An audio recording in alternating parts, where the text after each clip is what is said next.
Hey, Assalamualaikum warahmatullahi wabarakatuh. Selamat siang kawan pajak, selamat datang di Sobacan, Sot Batam Channel. Episode keempat dalam segmen Cuap-Cuap seputar pajak bersama saya Muhammad Firdaus. Dan bersama saya telah hadir narasumber kita dari Asisten Fungsional Penyuluh Pajak KPP Pratama Batam Selatan, yaitu Bapak Susilo.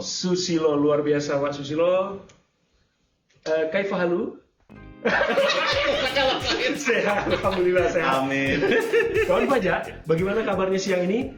Tentunya semoga kita semua dalam keadaan happy ya, dalam rangka menyambut tahun baru dan juga momen yang terdekat ini Natal ya. Iya. Oke, semoga Indonesia kedepannya lebih baik, pandemi segera berakhir dan ekonomi kita semakin pulih. Amin. Amin ya rabbal alamin. Apakah kawan pajak semua merupakan pemilik perusahaan atau merupakan seorang pegawai dari sebuah perusahaan? Kawan pajak semua tentunya tahu bahwa selain menyetor atau membayar pajak penghasilan, wajib pajak juga diwajibkan untuk melakukan pelaporan pajak.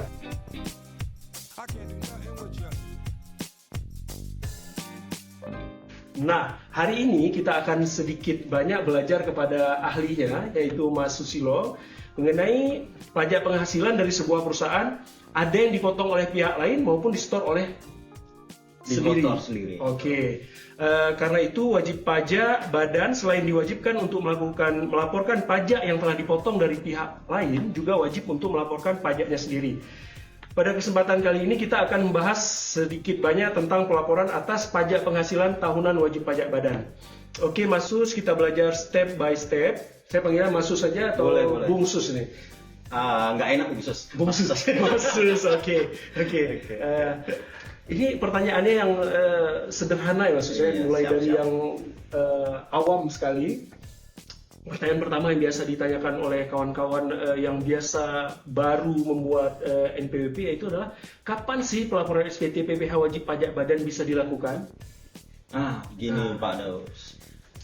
Untuk pelaporan SPT tahunan PPh badan ini bisa dimulai pada tanggal 1 Januari atau dari awal Januari sampai dengan paling lambat dilaporkan 30 April atau akhir bulan April.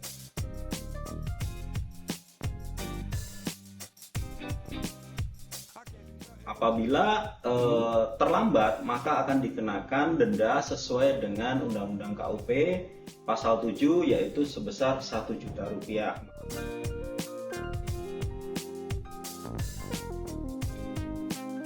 Makanya kepada kawan pajak kita himbau nih, biar tepat waktu dan kemudian juga benar dalam menyampaikan SPT tahunannya. Nah, biasanya juga tuh kalau di akhir-akhir bulan, di bulan 3, di bulan 4 lagi rame-ramenya itu suka nge-lag ya maksudnya? Iya. Selain denda juga nge-lag ya? Iya. Jadi seperti Mas Sus katakan tadi, di awal bulan lebih baik ya? Lebih baik. Dan malam-malam kalau bisa ya? Kalau bisa sih malam-malam biar jalurnya lebih lengang kalau kita bilang ya. Oke. Nggak terlalu padat. Kemudian Mas Sus, agar proses pelaporannya berjalan lancar, apa yang harus dipersiapkan oleh wajib pajak itu? Misalkan kertas-kertas itu neraca, raba rugi itu apa? Seperti apa tuh Mas Sus? Baik, yang pertama harus disiapkan itu yang paling utama adalah laporan keuangan, Mbak Daud. Oh, laporan keuangan namanya. Laporan keuangan namanya. Laporan Oke. keuangan ini berisi neraca juga. Neraca ini adalah posisi dari aset ya, Mbak Daud ya, di laporan keuangan kita. Kemudian ada juga laporan laba rugi atau perhitungan keuntungan dari si wajib pajak. Kemudian Bang Daus, selain dari laporan keuangan, wajib pajak juga harus menyiapkan yang namanya bukti potong apabila yang bersangkutan telah dipotong pajaknya oleh perusahaan lain atau wajib pajak lain. Kemudian jangan lupa untuk wajib pajak UMKM. Nah, UMKM ini harus juga menyiapkan rekapitulasi peredaran bruto. Jadi per bulan berapa penghasilan brutonya, kemudian berapa perhitungan pajaknya. Nah, itu harus direkap dalam satu lembar kertas. Disitulah rekapitulasi peredaran brutonya.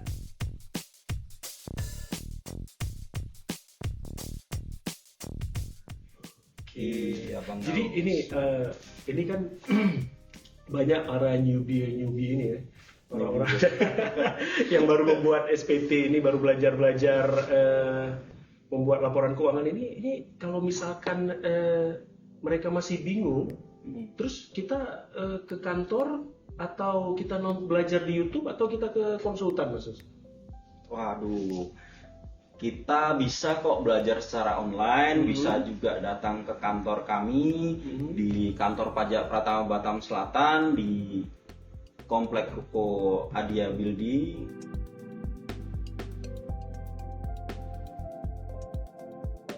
Itu tarifnya berapa, Mas Sus?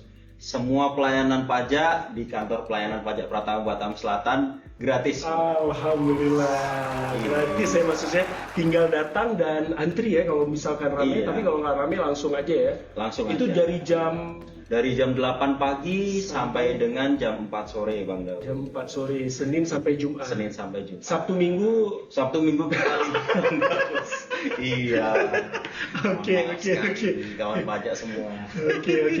Tadi dikatakan untuk menghitung penghasilan neto adalah dengan mengurangkan biaya bruto dengan biaya-biaya lain gitu ya. Apakah semua biaya yang dikeluarkan perusahaan atau badan bisa mengurangi penghasilan bruto, Mas Sus? Penghasilan bruto, nggak semua biaya itu bisa digunakan untuk mengurangi penghasilan bruto. Untuk mengurangi penghasilan bruto ini, untuk biaya-biaya yang dapat mengurangi penghasilan bruto ini adalah seperti biaya-biaya yang digunakan untuk 3M. Biaya untuk mendapatkan, memelihara,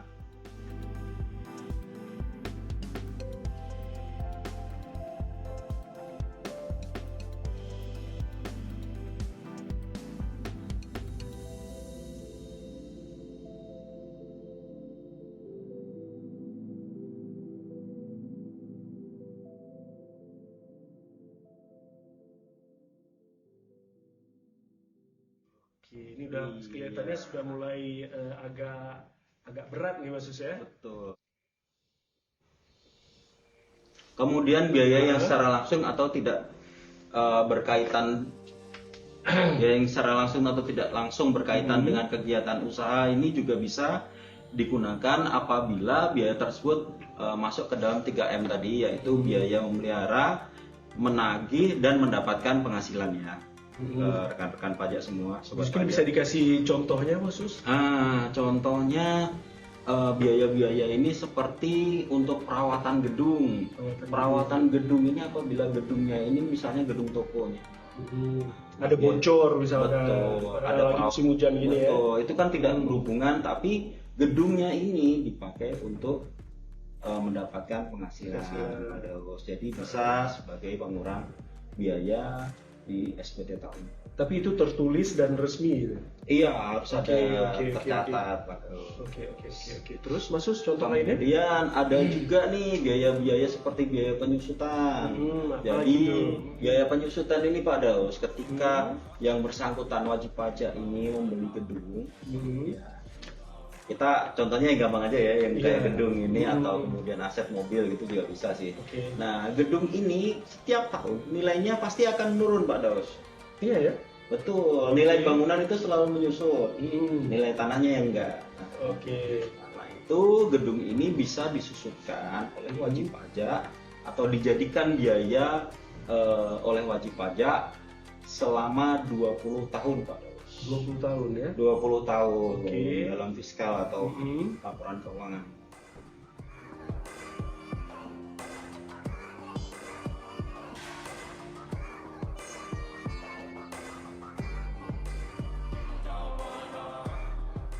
Oke. Kemudian ada juga kayak ketika kita ada transaksi nih dengan wajib pajak luar negeri.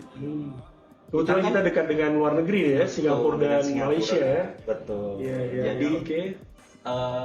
yang namanya kurs rupiah itu kan selalu berubah pada usia, pasti naik turun. Nah, kerugian atau untung juga dari selisih kurs ini bisa kita jadikan juga sebagai pengurang penghasilan bruto tadi atau untuk penghitungan penghasilan kena pajak.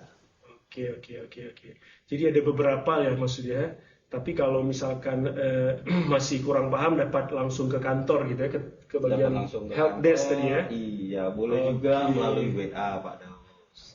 Ada WA-nya juga ya? Ada. Help desk-nya ya. Ada. Itu nomornya nanti kita cantumkan ya. Iya, kita cantumkan Oke. nanti di akhir. Oke. Intinya dari kantor pajak Batam Selatan ini selalu memudahkan WP dalam melaporkan SPT tahunannya ya. Betul. Dan gratis semuanya. Semuanya gratis tanpa dipungut biaya. Oke, luar biasa kantor pajak Batam Selatan. Tadi sempat disinggung mengenai pembukuan. Yang dimaksud pembukuan menurut pajak itu seperti apa, Mas Sus?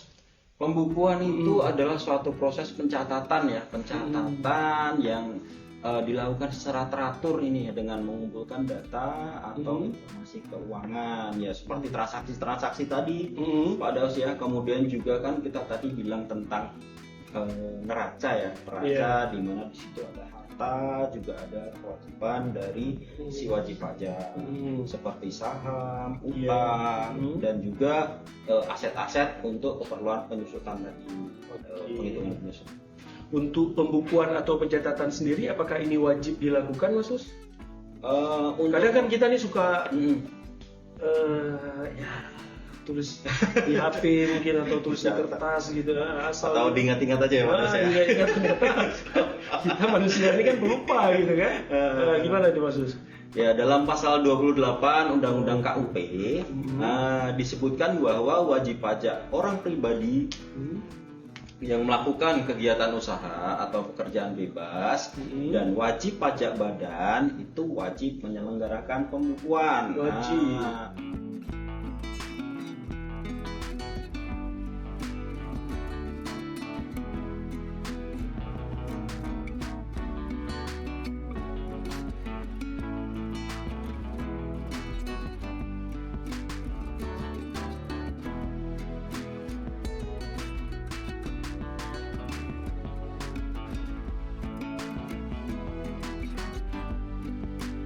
Jadi sebagai usahawan atau sebagai perusahaan ini wajib untuk melakukan pembukuan.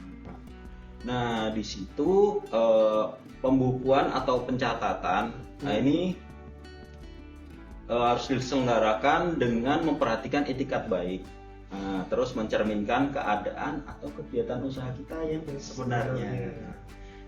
Harus diselenggarakan di Indonesia atau dibuat di Indonesia dengan menggunakan huruf Latin, kemudian bahasa Indonesia, dan menggunakan angka Arab dan satuan mata uang rupiah, kecuali yang bersangkutan sudah mendapatkan izin dari Menteri Keuangan untuk menggunakan dalam mata uang lain, dalam mata uang berbeda. Iya.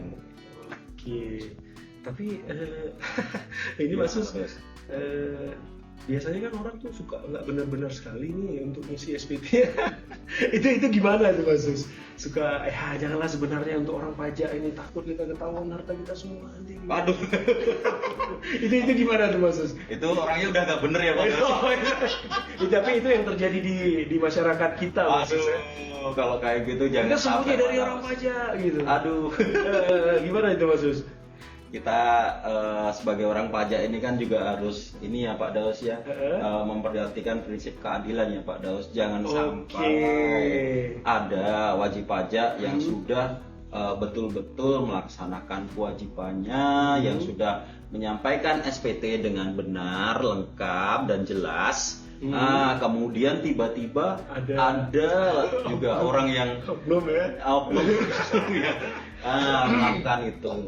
Dan di pajak Batam Selatan sendiri kita ada yang namanya seksi pengawasan Pak Daus. Nah, di situ mereka akan melakukan pengawasan Pak Daus, pengawasan terhadap SPT, kemudian laporan keuangan, semuanya lah ya. Semuanya. Karena itu kita himbau nih kepada kawan pajak semua agar mengisi SPT PPA Badan itu diisi dengan benar, lengkap dan jelas. Yang dimaksud dengan benar adalah SPT itu disampaikan benar dalam perhitungan. Jadi kalau perkaliannya ya harus pas ya Pak Daus ya, pengurangannya juga harus pas juga, jangan dikurangi 100 ternyata dikurangi 1000 kan gitu ya Pak Daus ya.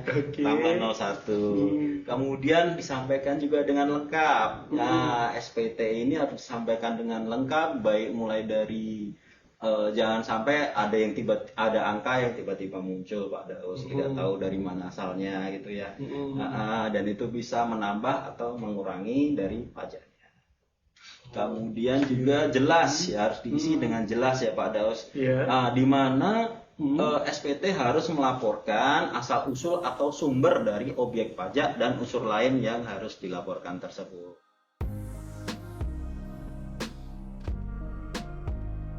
Oke, luar biasa. Semoga teman-teman pajak belum pada pusing mendengarnya.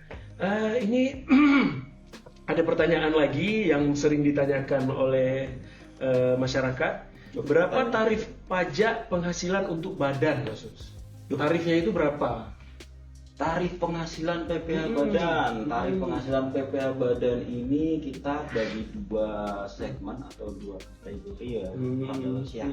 Di mana yang kategori yang pertama adalah wajib pajak yang merupakan wajib pajak UMKM atau PP23 atau termasuk dalam kriteria di bawah 4,8 miliar. 4,8 miliar per kalau untuk per tahunnya.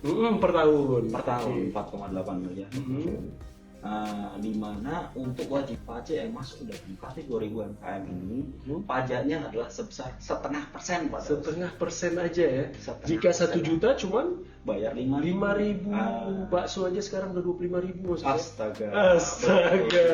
Udah sangat kecil sekali ya pemerintah ternyata memberikan insentif yang luar biasa ya, nggak cuma mengambil dari masyarakat tapi hasilnya kelihatan di pembangunan kota Batam ini sendiri. Betul ya sekali, luar biasa pembangunan jalan, jembatan dan segala macam yang ada di Batam ini kita rasakan sangat luar biasa daripada daerah-daerah lainnya.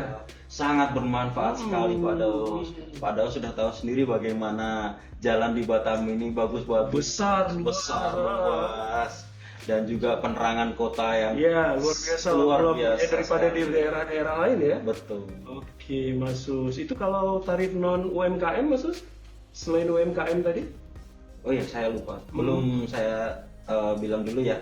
Untuk tarif UMKM ini ada jangka waktu untuk penggunaannya Pak. Yang 0,5% tadi? Iya, 0,5% tadi ada jangka waktu dalam penggunaannya. Jadi yang pertama adalah 4 tahun. 4 tahun dimulai dari tahun terdaftarnya Pak Daus, atau jika terdaftarnya sudah lama sebelum PP23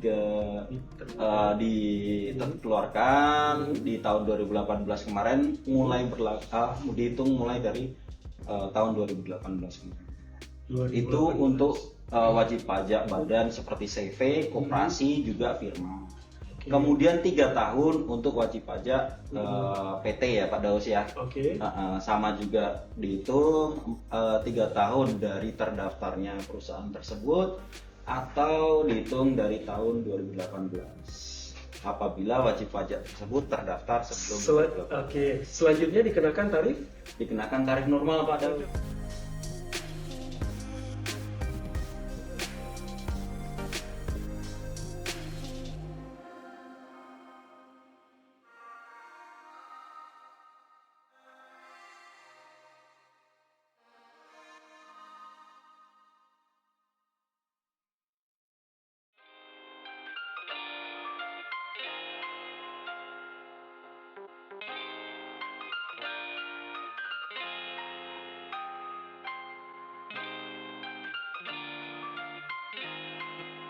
Andainya nih Mas Sus, ini di lapangan nih ya, teman-teman pengusaha juga sering, kalau gitu kita udah 3 tahun nih yang PT atau CV yang 7. CV berapa tahun tadi?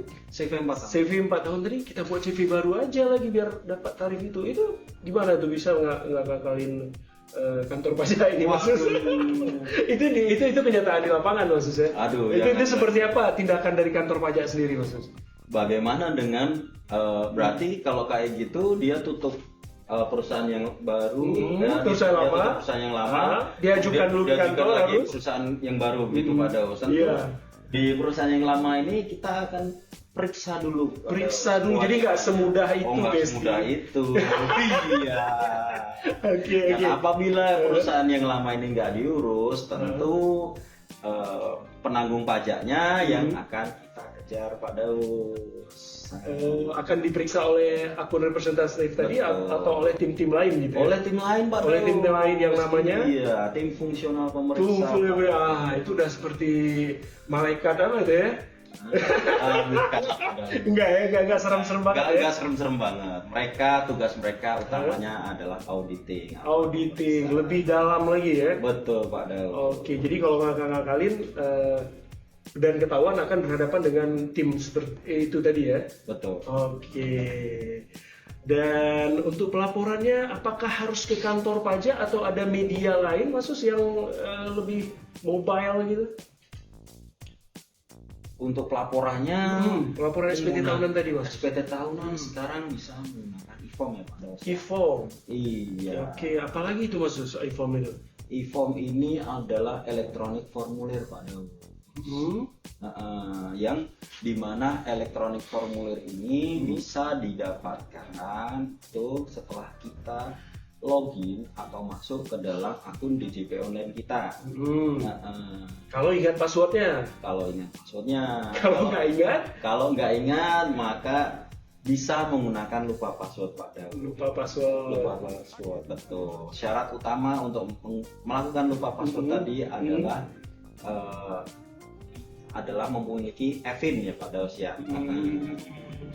Oh iya, tadi kayaknya saya belum bilang ya, untuk tarif PPh ya, badan yang non UMKM adalah sebesar 22% Pak Daus. Non UMKM 22%. 22% Pak Daus. Dihitung biasa. berdasarkan penghasilan kena pajak Pak Daus. Jadi untuk mendapatkan penghasilan kena pajak, keuntungan ini Pak Daus, dia harus mengurangi penghasilan peredaran brutonya dengan penghasilan yang didapatkan yang sudah dipotong pajak final, kemudian dikurangi lagi dengan biaya-biaya yang digunakan untuk 3M tadi.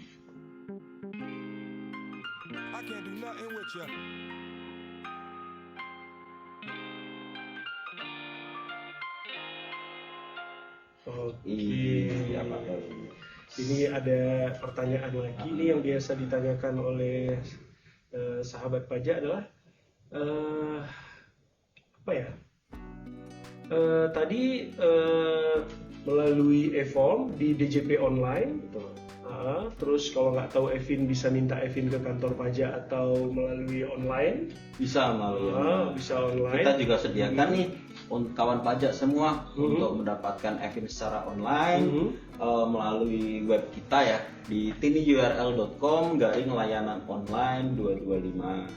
Di situ ada menu untuk mendapatkan EVIN PPh Badan dan juga kita bisa emailkan ya ke situ ke KPP 225 kpp.225@pajak.go.id. Nanti akan akan persyaratan ya. Iya. Oke, itu untuk orang pribadi maupun badan akan dibalas apa sesuai kebutuhan untuk syarat permintaan tadi ya. Oke, Mas kalau kita nih, susah banget nih kalau misalkan online, terus mau datang ke kantor aja nih untuk wajib pajak orang pribadi ataupun badan, itu kita datang bawa laptop atau bawa diri atau bawa apa ini Mas? Tentu ada syarat yang harus dipersiapkan. Biar jangan bolak-balik nih Mas. Betul, jangan sampai kita menghabiskan waktu kita melakukan pekerjaan yang sia-sia ya. Iya betul, antrinya juga luar biasa Mas ya. Makanya bisa menghubungi kita dulu melalui chat atau bisa melalui telepon, juga melalui WA, bahwa meminta persyaratan ya Pak Daus ya. Misalkan yang bersangkutan mau datang nih untuk melakukan perubahan data atau untuk meminta EVIN. Tapi standar syarat itu sama Basus ya? Sama se-Indonesia ya? Betul, jadi sama. kalau lupa pun kita bisa searching di Google apa syarat untuk ini, syarat untuk itu ya? Bisa. Terus kita tinggal bawa aja langsung ya? Bisa bawa langsung ke kantor pajak, nanti ambil antrian. Apabila udah EVIN, bisa ambil antrian EVIN ya Pak Dos ya. Oke, luar biasa Mas Sus, kita udah beberapa menit nih. Terakhir ada pesan yang ingin disampaikan untuk para sahabat pajak ini, Mas Sus? Baik, untuk kawan pajak semua ya, di KPP Pratama Batam Selatan selalu berusaha memberikan pelayanan yang terbaik tanpa biaya. Kantor Pelayanan Pajak Pratama Batam Selatan ini diberi kepercayaan sebagai wakil dari Direktorat Jenderal Pajak untuk mengikuti penilaian sebagai unit kerja wilayah bebas dari korupsi dan wilayah birokrasi bersih melayani atau ZI WBK WBBM pada tahun 2023. Untuk itu kami mohon doa dan dukungan sobat kawan pajak semua agar kami dapat meraih predikat tersebut. Direktorat Jenderal Pajak khususnya KPP Pratama Batam Selatan juga hadir semakin dekat dengan kawan pajak semua untuk senantiasa memberikan edukasi dan layanan konsultasi seperti podcast Sorbacan ini.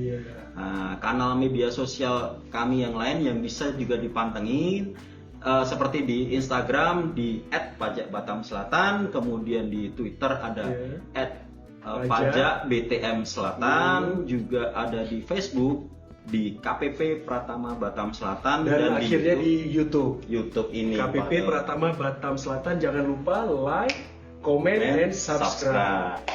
Oke, luar biasa. Baik kawan pajak semua, sampailah kita pada penghujung acara hari ini, dan yakin dan percayalah setiap rupiah yang kalian sumbangkan untuk negara, jika diniatkan untuk bersedekah akan bernilai ibadah. Betul dan sekali. Allah Subhanahu wa taala, Tuhan kita semua akan membalasnya dengan lebih banyak lagi. Jadi jangan takut untuk membayar pajak dan jangan lupa untuk melaporkan yang sebenarnya. Betul sekali. Oke. Akhir kata, mari kita tutup acara ini dengan sedikit pantun. Bu Asih di pinggir kali, terima kasih dan sampai jumpa lagi. Oke.